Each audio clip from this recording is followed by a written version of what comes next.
My hair bangs out of my hair. Okay. Bangs out of my face. Welcome to Replay FX 2017. 84. 2000XX. We have to make it through 2017, which is the year that we fight space bees while wearing miniskirts. Sure, you look good, Greg. Can it be a mini kilt? Yeah, no, I think you need to go full on miniskirt. You need to be a Japanese girl too. Got to commit. That helps.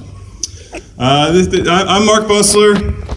I wish anybody else in my life did that. Thank you. Normally it's like, hey, I'm home. Freak the kids. Should do this more often. This is great. This is David Crossan. And I think this is the first time we've actually been on stage together. This is the first thing we've done together, like in any kind of like official classic game room capacity in like 20 years. No, Aside from like, the occasional Twitter. we did the commentary track together on the film. Oh, that's true. We did the commentary. That on the is film, true. and that worked out well. Yeah. I think in person this is the first In time person, we've done it. Yeah, almost 20 years. Yeah. Crazy. You were looking at two of the oldest washed-up internet celebrities in existence. Yeah. We actually were there from the beginning of the internet video age. I'm not sure who knows the full story or not, but in 1999, I was working for a software company here in Pittsburgh that was making engineering software, and I was right out of college doing marketing and website work. This is when the web was hot in like 1998, 99, I was doing HTML and graphic design and advertising work, and we decided to start using this thing called the internet to market our products and also give instructional videos. And for one reason or another, the company ended up going into entertainment work, and I needed to make like a bunch of ultra low budget, awful, there's kids here, so I'll try to watch my language, awful, really darned bad entertainment products. And then we would upload these to the internet with computers and these little postage stamp sized windows. And one of the shows I came up with at the time, we were doing like dancing instruction, you know that one, you remember that. Dance instruction, we were doing like anything you could think of. It was the worst of late night cable access television, which some of you young guys have no idea what that is. You old timers know exactly what I'm talking about. Awful, basically YouTube before YouTube. We were literally Wayne's World. Yeah, it was Wayne's World. It was Party Time Excellent also, if I'm not mistaken. But the game room is something I came up with in 99, I want to say 1999, and Dave and I were actually in film school at the time. And I needed to, it wasn't just game room, I mean, you were brought on board to assist in production and filming. Yeah, I mean, we were basically the two heads of production, I guess you would say, as far as, putting together all those awful videos. Well, it was one camera, one studio, and we had a plant. A big ass tripod, and that camera was hard to move. So imagine trying to like do. It's kind of hard to picture now because you got cameras, you got all this other stuff, you got like camcorders about this big, shoot really high quality. Trying to imagine in a tiny studio with one of those cameras trying to shoot a dance video with 100 different angles. With the lights would heat In up like the place. 4 hours on a Saturday morning. The ceiling is this high, and we're hungover. That's true. But as far as I know, in those days, we were doing production work, but then you and I together, like our show, in addition to filming all these other things and doing the editing, we did a show called The Game Room, which was, as far as I know, the first internet video game review show in November of 1999. And I know there was a bunch of stuff popping up right at that moment, in like October, November 99. As far as I know, first internet video game review show, certainly the longest running at this point.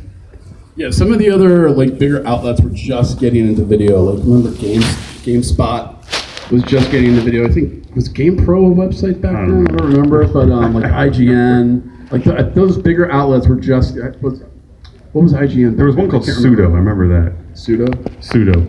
But there was these are the olden days. And long story short, I think we made somewhere around 80 videos together in these days.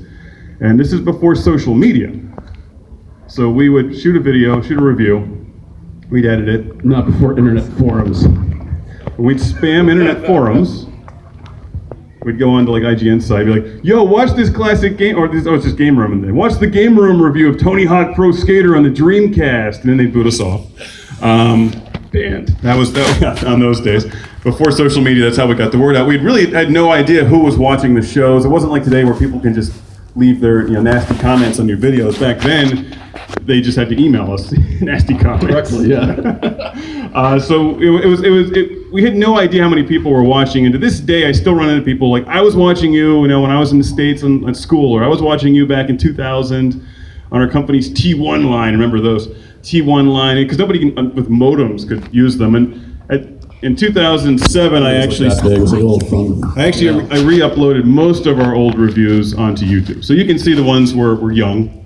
We have like zits and probably hungover half the time, because we were like 24 and 25 at the time. We'd go out and I was going to say, actually, before I started, welcome to Pittsburgh.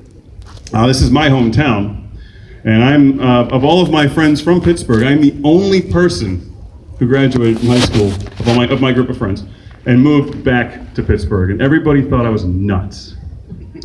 Today, Pittsburgh is one of the most popular, growing cities, vibrant cities in the country. Of course, it's because of Classic Game Room. But I remember at the time, like, it was like a sausage fest in town, remember? We'd go out and there's just dudes. Yep. There were just dudes. So we'd basically go to the college bars for $5 beer nights. Yeah. And then roll back into work like the next day and be like, oh, Memories. how do we do this? But we're like 24, so it wears off pretty quickly back Yeah, then. that's true. So you Just go to Papa John's, like cold slice of pizza in the morning, you're good. Sounds like the worst idea ever. That's what we did. I go running now. I can't imagine how I actually made it through those years. But we did. And so these old videos are on YouTube. You can see them now. And of course, I think one of our favorites, a couple of our favorites, definitely Seaman for the Sega Dream, which you brought. Yep. I was going to show it. Just in case we had a Dreamcast to hook it up to. I was going to show it on screen, but we'll just reenact it, which was basically like, I want to kill this effing fish! Leonard Nimoy, where are you? Nobody else was doing this stuff in 2000. Nobody, I don't recall anybody else doing like what we were doing, which was taking these video game reviews, putting audio commentary on them, making them funny, and then sending them out to the world. And we were also literally like filming our reactions while we're playing at the same time. Oh my God, we did the original reaction videos. Yeah, exactly. Oh! It was kind of a mixture because we were doing like a little bit of. I think we would get into a little bit of background if we knew what the hell we were talking about at all as far as the game goes. We were Sega fans. Yeah, we were big Sega fans. So as far as Sega stuff, we knew what we were talking about, I guess, for the most part. Yeah, so for some of you younger guys, girls out there, just to put this in perspective, when we were doing the original Game Room, the Sega Dreamcast was the new hot game system. Just launched. And I believe that, I still saw something in here where like, oh yeah, the Game Room, they were like the only ones doing Dreamcast when it was new. And you bought one on launch day, and we used the Dreamcast for Dead or Alive 2 and old Seaman and Sega. It must have done Soul Calibur, right? It must have. Soul Calibur, Sega GT was one of that was fun because at some point I think we moved outside the studio and started shooting these little skits in the parking lot. So if you've seen the Sega GT one, Where's Joe? And Joe was there. There were like three of us at one point, which was fun, with the sniper rifle in that one. in that one shot. And then the real Game Room was the original Alien review for Atari 2600. If you haven't seen these, you should watch them. It's a very different feel than what this show has since I relaunched it. In fact, when I decided to bring it back, the company evolved and went through a documentary period where you moved back to New Jersey because the internet stuff was shut down. You moved back to Jersey. I stayed on and moved into documentary work, which actually ended up doing pretty well for a while. We were doing films and there's still stuff. I still have stuff on PBS. Yeah. I went from doing respectable film work to doing what I do now, which is ridiculous. But when I brought the show back in 2008, I knew there's no way I could duplicate the back and forth banter between us, which I thought was the best part of those old shows, is because we weren't scripted, but we just bounced things off each other and just sort of had different ideas on the filmmaking side because we went through we were both film buffs, still are film buffs, went to film school, and those old shows were great. I had a good time. People wanted to come back. It'll never be the same though. No. Everybody wants me to move out to Pittsburgh, or you to move to New Jersey, or there to be just some virtual space where we're able to make videos together still. But unfortunately, that's going to be a little tough. You're 40. You're over 40 now, right? Just turned 41. Hey, happy birthday! Yeah. Well, I actually forget how old I am. Thank you. I wanted to say I was 42 the other day. I'm like, wait, no, I'm not 42 yet. Yeah. A few more months. I start calling myself whatever the next age is, like 6 months ahead of time. So I don't, yeah, two 41-year-old guys. Woo! We just rolled into work hungover. Let's play Sega. Woo, yeah. It doesn't be against a bunch of kids. It would be funny. It would be funny. But you actually have like a real job now. Yeah. I have been able to somehow maintain a fairy tale job for a few years here at least. And you have a real job. Tell people what you do now. I consult with healthcare benefits. Woo! Yeah! You're welcome. So, No, but also I run my own video gaming convention out in North Jersey, and it's happening in September. So if you're out in New Jersey, come out. that's a video game con. I joked today. Dave's looking around here. Whoa! Look at this. This is awesome. Like you're scouting for your con. You're a competitor.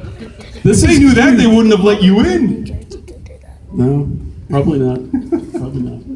So, No, this place is freaking massive. This place is a lot bigger than our convention, by far. Because we don't have an actual convention center. We're in like sort of a smaller facility. well, there's nothing quite like this. I mean, I have been fortunate to be part of Pop. I'm not part of Papa, but I've been fortunate to like get to know these guys and girls here and work with them and just film their pinball machines. And I've seen their convention grow from when they were out in the Carnegie warehouse to what it is now.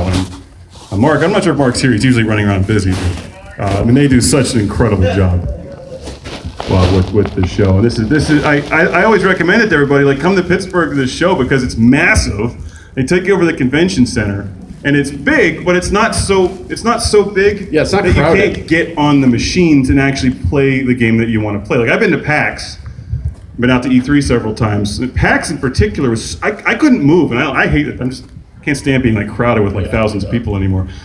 So this is like way more comfortable. It's super fun, and obviously I hope all you guys have a great time this weekend.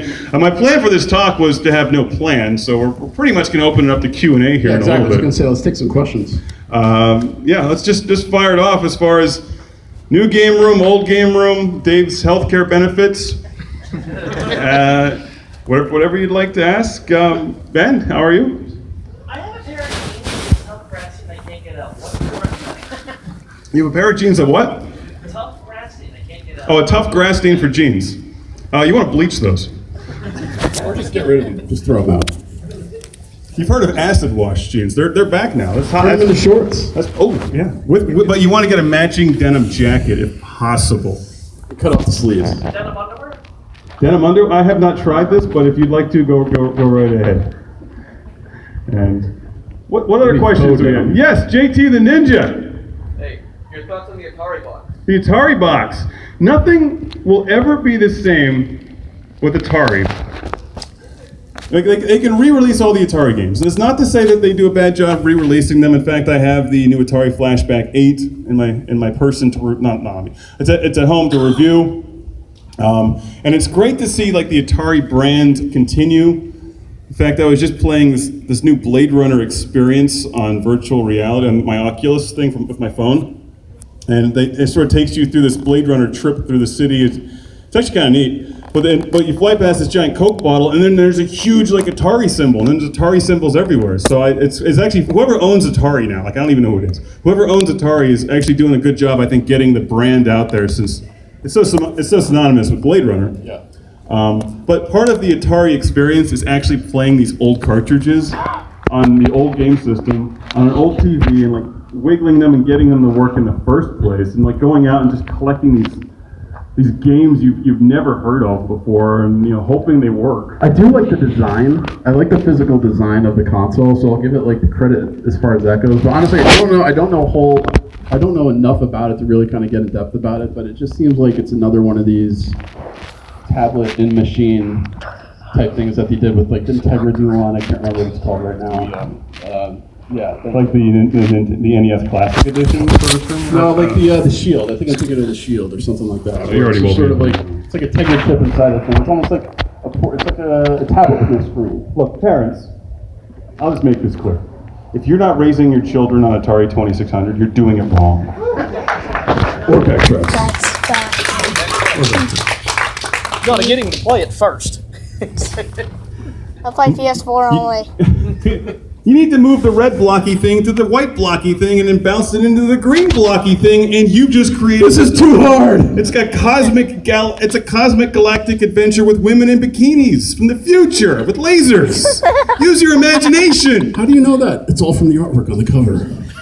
It's like the best part of Atari is just like somehow, you know, if you grew up with Atari 2600 and this old stuff, you looked at the game boxes, and this was like your impression of the game. You made up the story yourself. It's like the babe in the spandex with the wall of computer terminals fighting the robot, but on the screen it's Pong. You know, but in your mind it was like this cool thing. And then the Atari games got a little more advanced, like Pitfall 2 and some of these cool games. Like, I love Atari, so I think it's fun to see Atari continue to be somewhat relevant, but it will never be the same.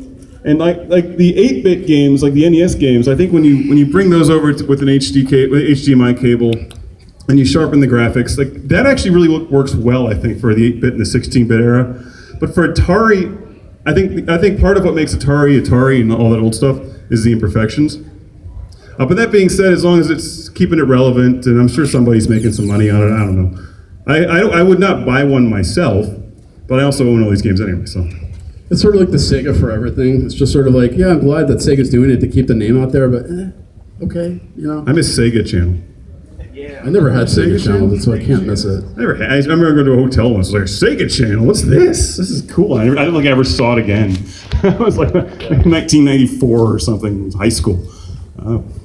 Questions, sir? When was the last time you played Kasumi Ninja? Kasumi Ninja, it's been a while. I was putting together some Jaguar stuff 2 years ago, and I'm trying to remember if I played it. I was doing a console review like in 15 or 14. That's a Kasumi Ninja, to those who don't know, is an absolutely terrible Mortal Kombat clone. One of your original reviews. We reviewed this back with, I think the two Jaguar games that we reviewed were Tempest 2000, which was actually a pretty cool game.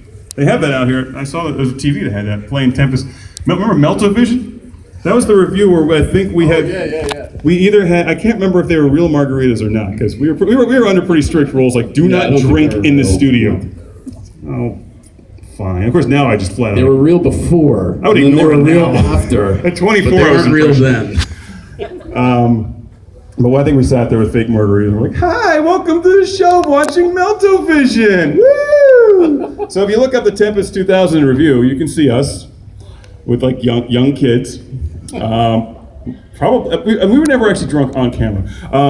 Doing like our impression of being drunk on camera, doing our silly. Which is pretty damn accurate. Oh, we'd experienced. We were really good at it. So it's been a while since I played Kasumi Ninja. I think I want to say the guy that actually did one of the actors for that may have emailed us at one point. Like I did the guy who did the kilt with the fireball, and it's like I love your video. This is like the greatest email I've ever received in my life. Thank you. But yeah, I probably haven't played it since we did the review. I don't actually own a Jaguar, so. Yeah, who has a Jaguar? Anyone? All right, never mind. I stand corrected. I was gonna say nobody has Jaguar. Huh? Nope. You guys do. Good job. That's good, Jason. That's good, Jason. Short story here with Jason. So every now and then I go on Twitch. I'm like, I don't know who's who. You know, I see someone's name pop up and like, I open it up for chat and I'll see somebody like, comments. This guy always heckles me every time I'm on Twitch. When are you gonna review Propeller Arena for the Dreamcast? I don't have it. When are you gonna review? I don't have it. So someone just shows up and hands it to me. It's the same guy, Jason. Now I have no excuse. Thank you. You don't. What's your question? Was that your question? No. Good to see you had 2 beers already. It's my first one. We'll see. First one of the hour. Okay. Might If get it was the drunk. Force, I'd have another one over here in Heartbeat. There are 2 Sonic games coming out right now. There's 2 Sonic. Okay, I didn't know about that at all, but okay. One is meant to emulate what a Sonic game would look like on the Sega Saturn. All right. The other one has a character with a flamethrower. Yeah. Which one is better? Sega Saturn. That's a good question. I was gonna say, Are why you talking about Sonic Forces and then Sonic? why does it have to be one or the other? Sonic Mania. What are the, I don't know anything about modern gaming. Like I know nothing about what's going on. I don't know anything in general. Still stuck in like 1983. As far as I'm concerned, Return of the Jedi is still the newest Star Wars movie. I mean, they both sound good. I haven't been able to get into a Sonic game since I was like in high school. It's one of those series. If Yeah, platformers, I'll just tell you, look into Sonic Mania, because Sonic Mania actually looks like the kind of game that could get somebody who hasn't played a game since back then back into Sonic. the thing with Sonic though is, like most platformers, and I'm not sure if anyone else feels this way. Like with a platformer, I think you really need to spend serious time and dig into a platformer. Memorization. It's all memorization. So once you don't, I don't have. Unfortunately, I don't have as much time to dig into like one game as I'd like. And then there's the memorization and the reflexes. So after 40, my reflexes are shot all the hell to begin with. So I can just forget reflexes. And then there's the patience and the memorization part. I'm horrible at boss battles, so I just get frustrated. So every now and then for the show, I pick up a platformer and I'm just like, these are work. So in my mind now, platformers are work. So I see Castlevania and I'm like, I know I should like this game, but I just, they're painful to play for me anymore. I tend to prefer. Okay, Mark, you're fired. You're not allowed to play video games anymore. I know. Goodbye. I'm not a platformer fan. I have to admit. I like the idea of platformers. I don't know how when I was like 12 years old I beat Bionic Commando, but I did. Like I wish I still. This is before all the years of damage that I did to myself. And just being young and having. I'm an only child, so I just my parents were like, all right, well do whatever. I'm gonna go sit downstairs and play Sega Genesis for the next 16 hours in a row. Now that I'm a parent, it's like, it's the easiest thing to do. Digital babysitting. Oh yeah, just go play Nintendo for like 20 hours in a row. Don't worry about it. And then, the next thing I know, my kid, you know what my son literally said to me yesterday? 2 days ago, I don't know. My mom got him a book, like some video game book. My son loves video games, surprise. And it had something with rivalries, like classic video game rivalries, and he flipped to the page and he's like, oh look, Dad, this is Sega versus Nintendo. He's like, Nintendo's better than Sega, right? Like, go to your room! How did that happen? How did that happen? You're in your fired! You're no son of mine! Nintendo's better. These kids and their Nintendos, what is it? It's like That would break my heart a It's little. like they make good games or something, I don't know. Nintendo games are better than I Sega. tried to get them into Sega, but like, the Nintendo characters, you've seen kids, their eyes are like, Pokemon, they're real, look, we're collecting the Pokemon. How many Nintendo is Pokemon are in the slightly parking more lot? relevant Oh, there's today, Pokemon so- everywhere. Effing Pokemon. And then it's like, guys, I want to hate Nintendo so much, and they put out like the new Zelda game. It's like, this is actually pretty good. Why Play can't that they game a stop lot. doing things right? What is it with these people? It's like, yeah. I just put up a video today. I was joking. I'll get to this a little bit later. But I was joking that the show has effectively turned into. I take a two-pronged approach with the show now, the YouTube show, which is one prong is like ColecoVision and Intellivision reviews, and the other prong is I'm just gonna talk about the Nintendo because that's all anyone watches. So I just put up one today, and it's like, what? I want to hate this so much, but I don't. I like the Switch. I like it. I want to be miserable. I want to just loathe this. Basically, it's an iPad with two joysticks, and how did they get it right? Curses! Like, I haven't even touched the Switch. I have no idea what it's like. where did they go wrong with the Dreamcast? Why can't we have more of those? I don't know. They didn't make those portable. Actually, I too many games this year. I got into actually kind of a lengthy discussion in a panel that I did with. I don't know. Do you guys any of you guys like know Shane from Re-Res, Adam Korlick, any of those guys? Anyway, big Sega guys. Yes. And we had a big kind of discussion about like what happened to the Dreamcast and. Well, it was making turning Sega into financial ruin is what it was doing.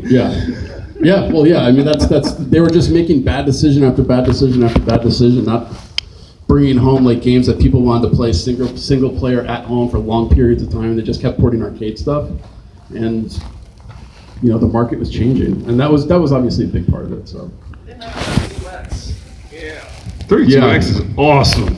The 32X is awesome now because it gets rid of the color banding. It's awesome now because it's like it's hard to believe it exists.